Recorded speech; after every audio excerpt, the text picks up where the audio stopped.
Bonjour à tous, c'est Jean-Philippe Lebleu du Comité pour la République du Canada. On est maintenant le 17 octobre, donc vendredi le 17. Bonjour à tous, bonjour aux gens dans l'audience capétien, bonjour aussi aux gens qui nous écoutent sur Radio Natif Natal. Donc laissez-moi commencer, j'ai une présentation assez importante à faire et le titre de ma présentation c'est Faisons la guerre au virus de l'Ebola. Et en fait, le virus de l'Ebola est simplement un symptôme d'une crise économique mondiale qui dure depuis plusieurs décennies. Monsieur Lyndon LaRouche, dans son analyse, parle maintenant d'un danger d'une peste noire comme celle qu'a vécue l'Europe au 14e siècle.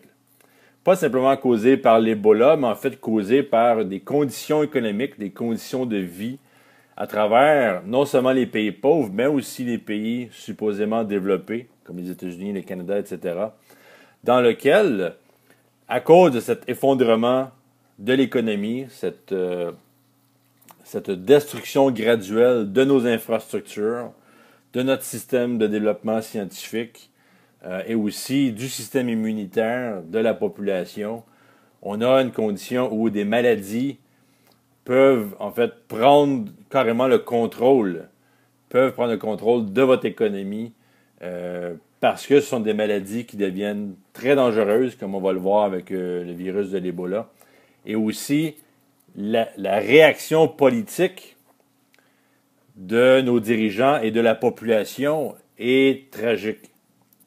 Donc, il y a plusieurs facteurs dont je vais parler aujourd'hui parce qu'il faut vraiment que les nations se mobilisent maintenant pour faire face à ce virus de l'Ebola.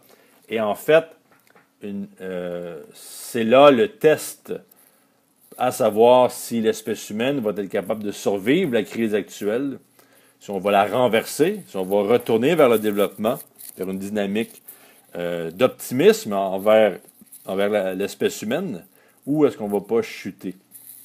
Chuter comme on chute en fait depuis plusieurs décennies et que maintenant, aujourd'hui, M. Larouche parle qu'il faut vraiment que les gens saisissent, il faut leur démontrer d'ailleurs que le taux de mortalité à l'échelle internationale augmente, et ce depuis, en fait surtout depuis les années 70, au début de l'activité économique et politique d'institutions telles le Fonds monétaire international et leur conditionnalité imposée dans plusieurs pays au continent africain, dans les Caraïbes, en Asie, etc.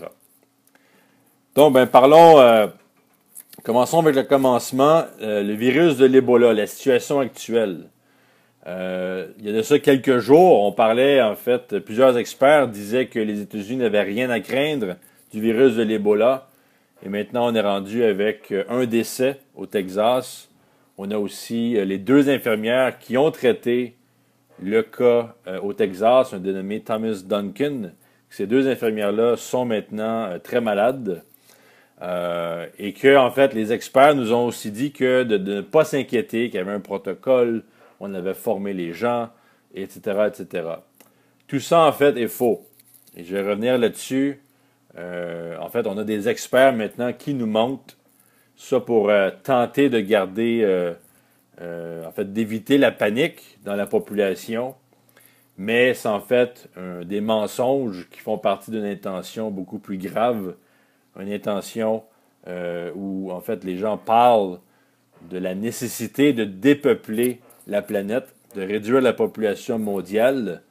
Donc, on a des réactions telles venant d'experts qui savent en fait ce qui se passe vraiment, mais qui préfèrent nous mentir pour des raisons politiques.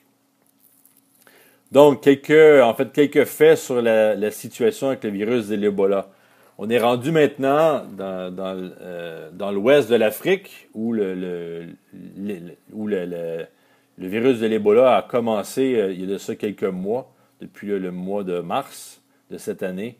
On parle maintenant d'un taux de mortalité qui a augmenté qui est rendu entre 70 et 90%, faute évidemment de moyens pour détruire la maladie, donc de vaccins, et aussi faute de prévention. Donc, évidemment, les conditions en Afrique sont très difficiles. Le virus qui est maintenant un virus qui se propage de manière hydrique, c'est-à-dire par l'eau. Le virus n'est toujours pas, ne se transmet toujours pas par l'air, mais se transmet par l'eau. Donc, les éternuements, aussi les simples touchés avec un peu d'eau, c'est là où se trouve le virus. Et dans plusieurs pays en Afrique, en fait, la situation est telle que on dit aux gens, en fait, de mourir à la maison plutôt que de mourir dans les rues. Donc, le virus qui évolue très rapidement et les moyens ne sont pas là. Donc, on a des infirmiers, on a des docteurs qui vous disent « Restez chez vous, on va vous envoyer un kit, on va vous envoyer un petit ensemble pour vous traiter vous-même. » Évidemment, qu'est-ce que c'est? Ben, c'est un kit avec des gants en plastique, une bouteille de Gatorade pour réhydrater le corps. Et en fait, c'est à peu près tout. Et en fait, quelques vitamines. Et on vous dit, ben, allez-vous-en. On vous donne aussi évidemment des Tylenol pour le mal de tête. Actuellement, on parle de 10 000 nouveaux cas de gens infectés par le virus de l'Ebola par semaine.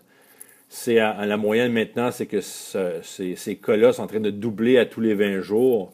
Et on estime à 1,5 million de cas d'ici la fin de l'année. Donc, évidemment, on parle ici d'épidémie qui frôle la pandémie. Donc, évidemment, tout le monde parle du cas des États-Unis parce que, comme on disait au début, les États-Unis se pensaient à la protection du virus. En fait, toute l'Europe et les Amériques se pensaient protégées parce qu'on avait la croyance très, très ridicule de penser que le virus allait se borner aux limites, en fait, aux frontières nationales des pays, ce qui n'est jamais le cas, évidemment. Donc, ce qui s'est passé au Texas, où le premier cas de contamination du virus de l'Ebola, en fait, un dénommé Thomas Duncan, qui revenait d'un voyage de Libéria, est décédé il y a de ça quelques jours au Texas. Et en fait, on parle évidemment de nonchalance, de nonchalance médicale où la personne avait été, en fait, on avait découvert plusieurs symptômes qui pouvaient être liés à l'Ebola. Et on a retourné la personne chez elle avec quelques aspirines en disant « Allez vous reposer, vous avez une gastro-entérite ». Donc évidemment, la personne est revenue plus tard, presque décédée, est revenue très malade, avec de très grosses douleurs abdominales et par la suite est décédée. Mais si je peux donner en fait une déclaration ici un peu importante d'un certain Michael Osterholm. Donc Michael Osterholm, qui est en fait un des dirigeants du Centre pour la recherche et la politique vis-à-vis les maladies infectieuses à l'Université du Minnesota, qui disait à une conférence récemment, une conférence à l'Université Johns Hopkins dans le Maryland aux États-Unis, où il parlait justement de la mobilisation pour arrêter le virus en Afrique. Il a carrément appelé ça une travestie. Donc, c'est une fausse mobilisation. Et il va jusqu'à dire que le monde entier, et je cite, le monde entier doit comprendre que cette mobilisation-là est une travestie. Et pour l'Organisation mondiale du commerce, l'Organisation mondiale de la santé, le virus de l'Ebola est un peu comme le 11 septembre 2001. Et pour le monde entier, ce qui se passe en Afrique de l'Ouest, c'est un peu comme, enfin, il utilise l'image de Katrina, qui était une énorme tempête que suivit la Nouvelle-Orléans il y a de ça quelques années. Donc, il appelle en fait à ce que les nations du monde se regroupent et créent ce qu'il appelle un projet Manhattan pour trouver un virus trouver un vaccin, contre le virus de l'Ebola. Donc, le projet Manhattan fait évidemment référence à la course pour développer l'arme nucléaire dans les années 40, sous la crainte que les nazis avaient déjà l'arme nucléaire.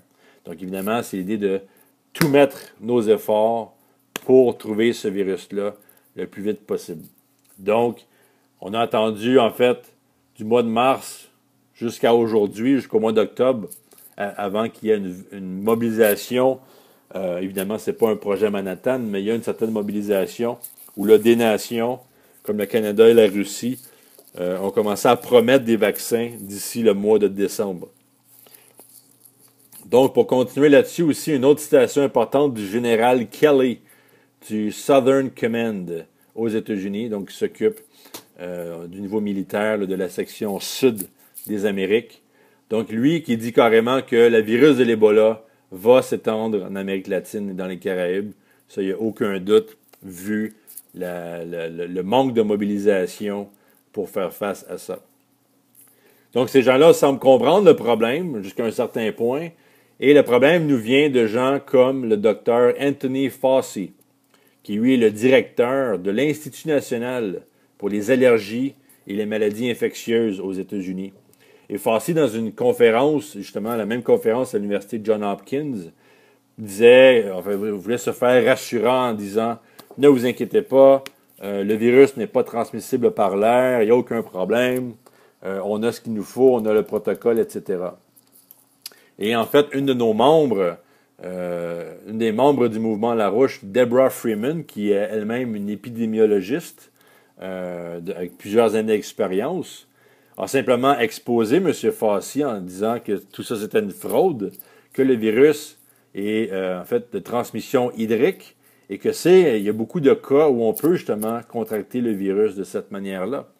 Et la seule réponse que M. Fauci a donnée, c'est de dire « Vous savez, moi je m'inquiète pour les États-Unis, pas pour l'Afrique. » En voulant dire évidemment qu'il ne va absolument rien faire pour l'Afrique, déjà là, mais en se basant sur ce qu'il a dit, en se basant aussi sur le fait que une journée après cette déclaration-là, Thomas Duncan au Texas est décédé. Donc, celui qui a le premier contracté le virus de l'Ebola, alors que M. Fauci disait qu'il n'y aurait jamais de cas de fatalité du virus de l'Ebola aux États-Unis.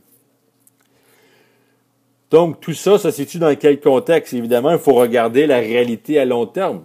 Et déjà, le mouvement Larouche, avec en tête M. Lyndon Larouche, avait organisé dans les années 70 le projet Holocaust, en fait, qui visait à tirer la sonnette d'alarme par rapport à un danger, en fait, d'étendue de plusieurs maladies, déjà à l'époque, dans les années 70, associées avec les conditionnalités des institutions comme le Fonds monétaire international.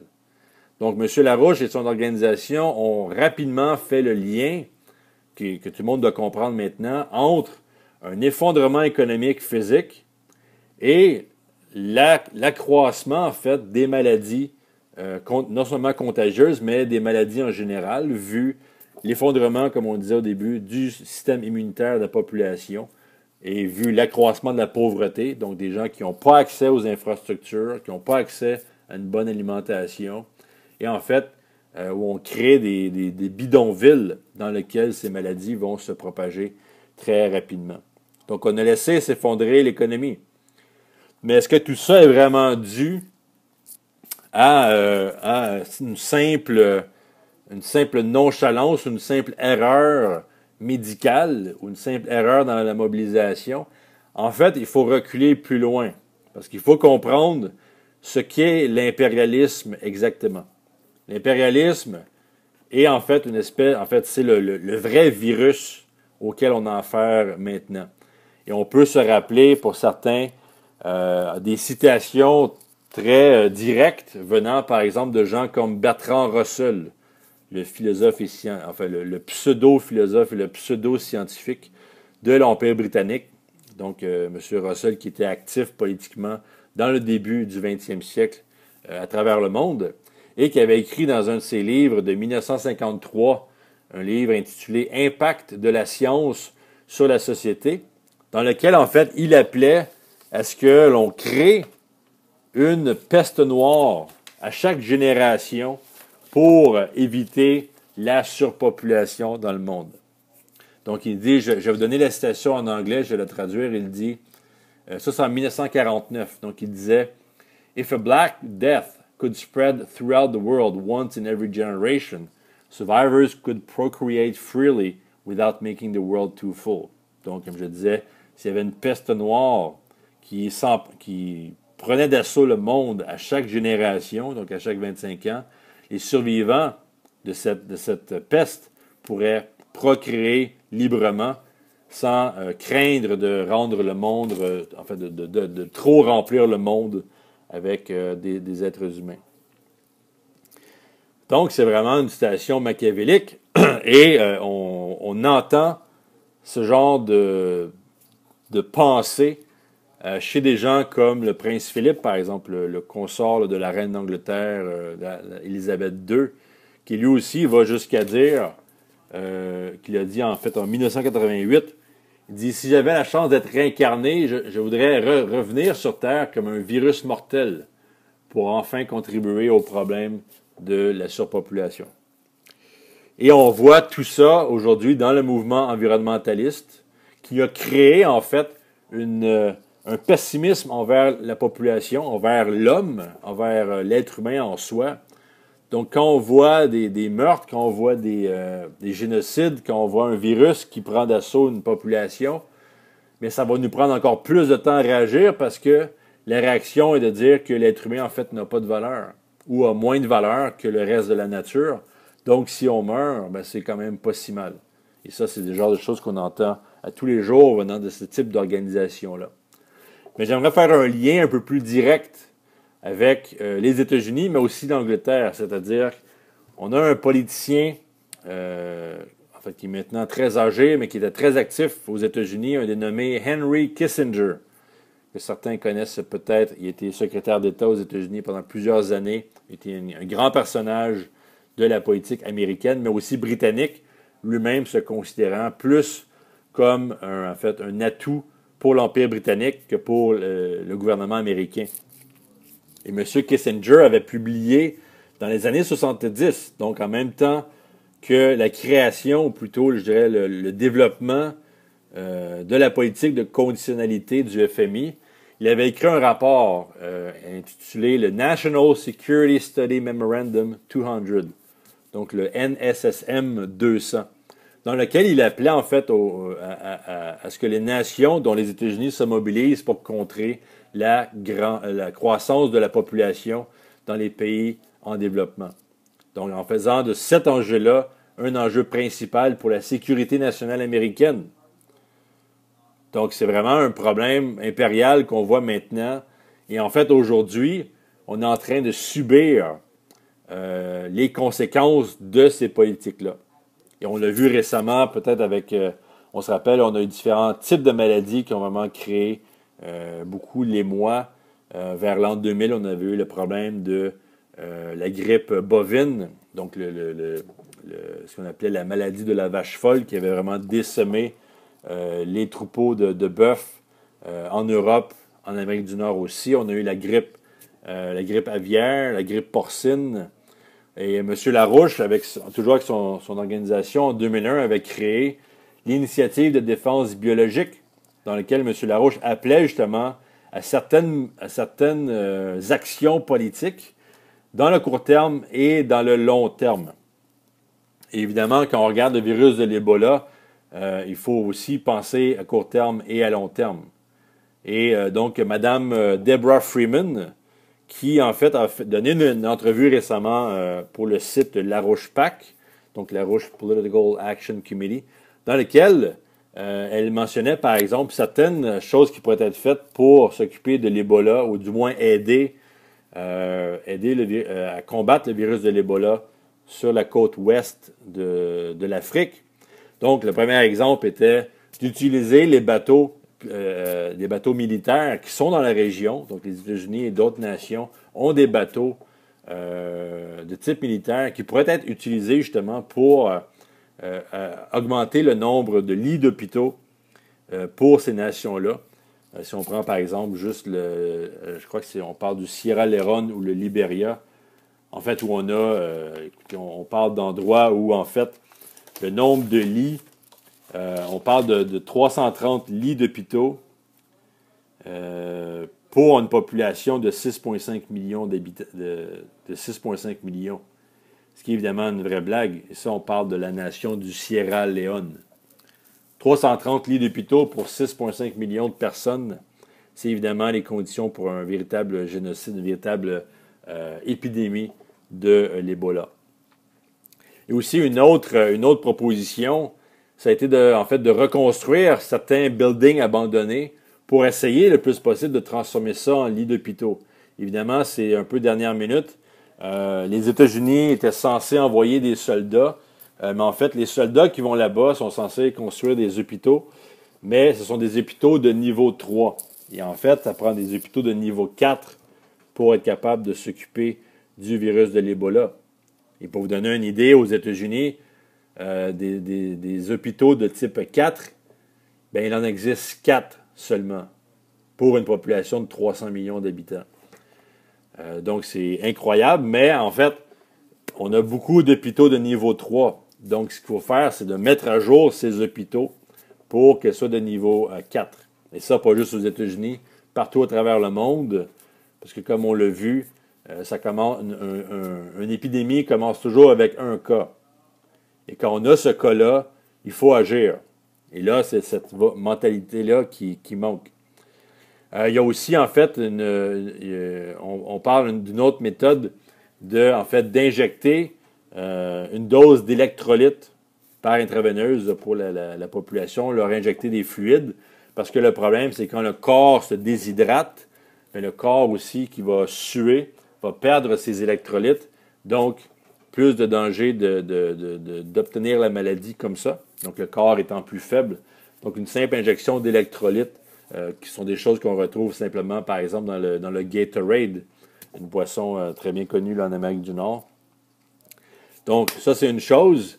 Et comme je disais au début, la mise à jour des hôpitaux, donc de faire passer de niveau 3 à niveau 4, c'est quelque chose à faire. Mais aussi, le problème, c'est que dans le monde supposément développé, depuis les dernières décennies, on a vu le nombre d'hôpitaux généraux, donc d'hôpitaux publics, disparaître. Et évidemment, qui paye le prix de ça? C'est les populations pauvres. Les populations pauvres n'ayant pas l'argent pour les hôpitaux privés. Donc, sans ces hôpitaux-là, c'est la population pauvre qui est vraiment affectée. Et c'est elle, en fait, qui est le plus propice à contracter cette maladie, vu les conditions dans lesquelles ces gens-là vivent en général. Donc, évidemment, ça, c'est des méthodes ou des actions à prendre de manière rapide dans le local. Évidemment, M. Alstholm et aussi M. Larouche appellent à une mobilisation internationale. Il faut une mobilisation internationale pour plusieurs raisons, pour évidemment faire le plus possible, mais aussi éviter les actions répétitives. Donc, si on développe 10 vaccins qu'on traite en même temps, on aurait pu, en fait, sauver beaucoup de temps en traitant un vaccin, en développant un vaccin et en faisant les tests à travers le monde le plus vite possible. Donc, par exemple, Lyndon LaRouche appelait à ce que la Russie, le Japon et l'Inde, surtout l'Inde avec leur capacité de production pharmaceutique qui est énorme, très rapide et très peu coûteuse, tout ça pourrait vraiment changer la situation. Mais encore là, on parle de développer un virus qui ne sera pas disponible maintenant, de développer un vaccin. De développer un vaccin qui ne sera pas présent maintenant, qui va être présent seulement dans un mois ou deux. Pour la Russie et le Canada, on parle qu'on fait des tests maintenant sur un vaccin potentiel, mais qui ne sera disponible que dans 2 mois, donc au mois de décembre 2014. Ce qui est déjà un gros problème. Et en fait, le Canada est un peu un exemple, en fait, d'une fraude, d'une fausse mobilisation, en fait, parce qu'on développe un vaccin et, en fait, on l'a développé de manière un peu plus rapide qu'en simplement passant là, par les instances du système économique. Mais l'annonce faite par le Canada, qui est vraiment ridicule, c'est de dire que quand on aura développé le vaccin, on va donner 1000 doses de ce vaccin à l'Organisation mondiale de la santé. 1000 doses, c'est complètement ridicule, sachant que les estimations des experts disent que 1,5 million de personnes seront contaminées par l'Ebola d'ici la fin de l'année. Et en plus, au Canada, c'est la même chose. On a cette campagne de mensonges où on dit aux gens, ne vous inquiétez pas, ça n'arrivera pas ici, etc., etc., alors que c'est tout le contraire qui se passe. Et en fait, ce que M. Osterholm disait à la conférence à l'Université de Johns Hopkins, c'est que si vous voulez éviter la panique, dites la vérité. Arrêtez de mentir aux gens et arrêtez de faire des actions complètement ridicules. Comme par exemple, l'infirmière qui avait été infectée par le cas Thomas Duncan au Texas, en fait, s'est déplacée jusqu'à Cleveland, donc du Texas à Cleveland, pour préparer un mariage. Et cette dame-là, en fait, s'est sentie malade et a appelé le CDC, donc le Centre de recherche sur les maladies aux États-Unis.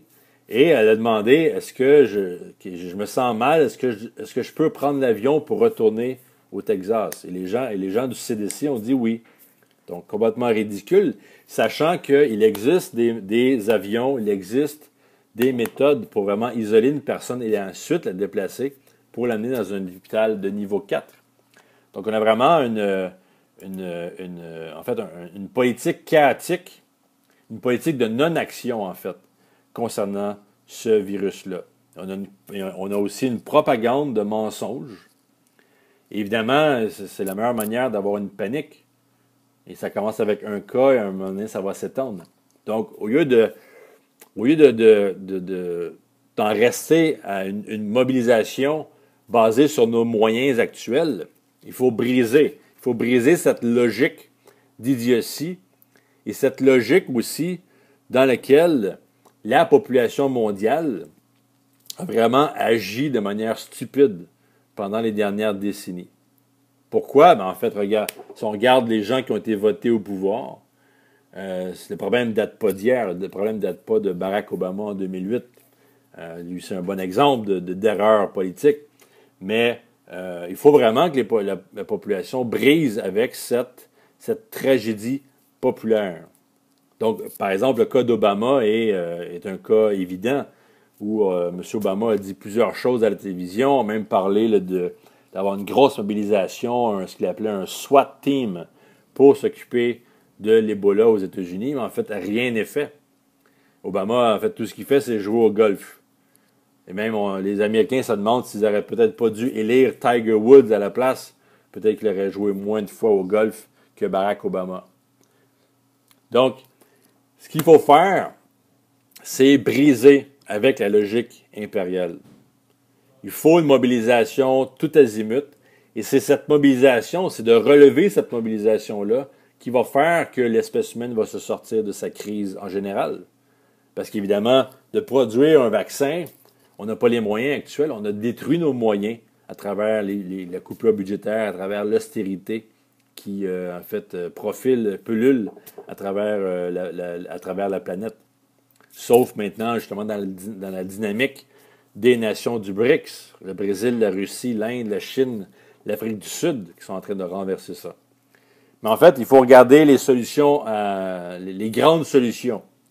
Et la première solution dans ça, ça va être la loi Glass-Steagall. Il nous faut une réorganisation du système financier international.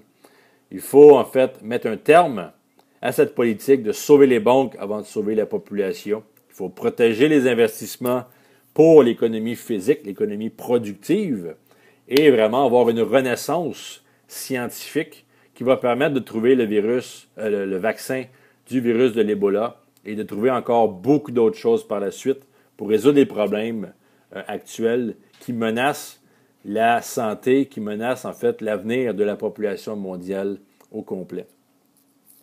Et après ça, c'est justement, là, il faut que les nations se lancent dans la création de crédits productifs, comme le fait les États-Unis au passé, comme est en train de le faire d'une certaine manière la Chine, avec le financement de grands chantiers pour reconstruire les infrastructures existantes, pour lancer une campagne de formation dans les domaines nécessaires en sciences, en ingénierie, en médecine, etc.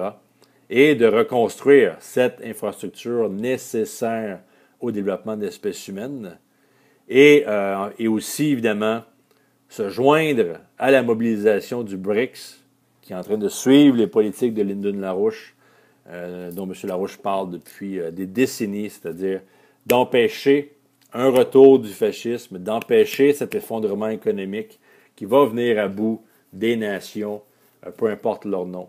Et donc de briser et de se protéger et de détruire l'impérialisme britannique actuel qui est vraiment en train de créer un génocide, que ce soit par la guerre ou comme on le voit avec l'Ebola, en créant les conditions d'étendue, créant les conditions pour que le virus de l'Ebola puisse s'étendre à travers les continents.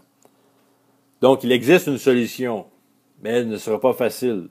Mais c'est en fait notre chance que nous avons, c'est la chance que nous avons pour briser avec le système actuel et dire aux impérialistes qui cherchent à réduire la population mondiale, d'aller voir ailleurs si on est, peut-être de faire un petit séjour en prison, ça pourrait les aider un peu à réfléchir, mais de briser avec leurs institutions et de reprendre le développement national où on l'a laissé et faire en sorte que non seulement le virus d'Ebola soit gardé sous contrôle, mais en fait qu'on ait une augmentation de la population mondiale en santé et qu'on puisse relever les défis pour l'avenir de l'espèce humaine de cette manière-là. Donc, j'ai terminé ma présentation là-dessus. Bonjour à tous. On se reparle bientôt. Donc, notre audience acapéicien. Donc, bonjour à tous. Et nos auditeurs à Radio Natif Natal, bonjour. Et restez à l'antenne. On va avoir des mises à jour là, pour vous là, chaque jour. Dites à vos collègues, à vos amis de faire sûr de nous écouter sur la radio. Et on aura beaucoup d'autres nouvelles à vous donner là, dans les semaines prochaines. Donc, merci et à plus tard.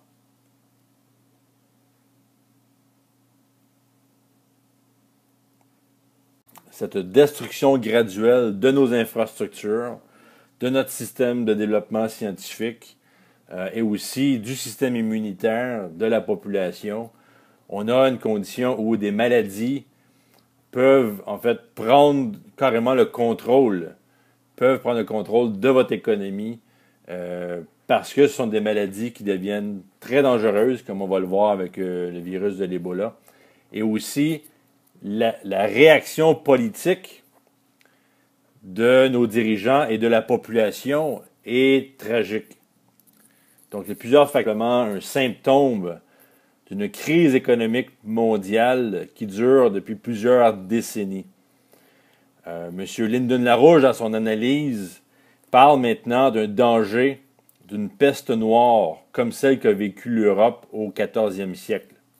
Pas simplement causée par l'Ebola, mais en fait causée par des conditions économiques, des conditions de vie à travers non seulement les pays pauvres, mais aussi les pays supposément développés, comme les États-Unis, le Canada, etc., dans lequel, à cause de cet effondrement de l'économie, cet dont je vais parler aujourd'hui, parce qu'il faut vraiment que les nations se mobilisent maintenant pour faire face à ce virus de l'Ebola.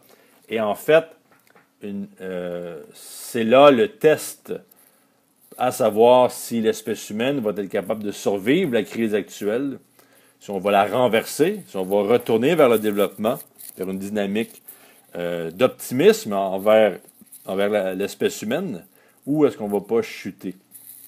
Chuter comme on chute en fait depuis plusieurs décennies et que maintenant, aujourd'hui, M. Larouche parle qu'il faut vraiment que les gens saisissent, il faut leur démontrer d'ailleurs que le taux de mortalité à l'échelle internationale augmente, et ce depuis, en fait surtout depuis les années 70, au début de l'activité économique et politique d'institutions telles le Fonds monétaire international et leur conditionnalité imposée dans plusieurs pays au continent africain, dans les Caraïbes, en Asie, etc. Donc, commençons avec le commencement. Bonjour à tous, c'est Jean-Philippe Lebleu du Comité pour la République du Canada. On est maintenant le 17 octobre. Donc vendredi le 17. Bonjour à tous, bonjour aux gens dans l'audience capéicien, bonjour aussi aux gens qui nous écoutent sur Radio Natif Natal. Donc, laissez-moi commencer. J'ai une présentation assez importante à faire et le titre de ma présentation, c'est « Faisons la guerre au virus de l'Ebola ». Et en fait, le virus de l'Ebola est simplement